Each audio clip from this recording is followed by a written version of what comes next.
Hello, welcome to example of Git Ignore. So once again I am starting with Git init.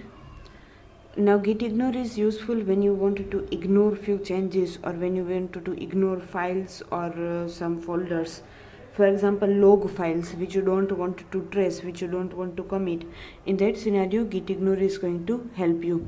Now, as of now, if I check the status, the log folder is being traced. I don't want to trace this folder, and there is one file called log.txt which I don't want to trace. So what I need to do is let's add a simple text file, and I give it name A, and I add that I wanted to ignore the folder log, and I want to ignore the log.txt file, and I save the file. Now I need to make this as a name.git ignore. So let's add rename command. As I'm using Windows operating system, it will not allow me to do a reset into directly .git ignore. So I give a command rename a.txt to .git ignore. So it has changed to .git ignore, and which is having list which I want to ignore. Now let's go to git back. I'm checking the status.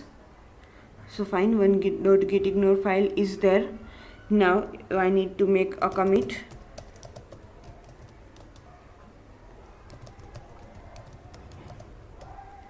And I give message that ignore file added.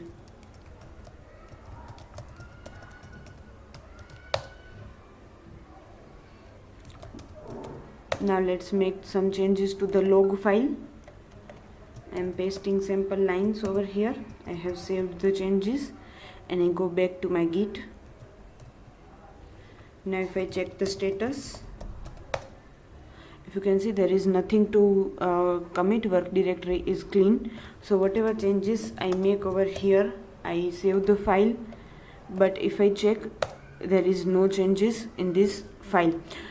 So what we need to do is we need to create a simple text file. We need to give a name as .git ignore. We need to list the files or folders which we want to ignore, which we don't want to trace in the git commit.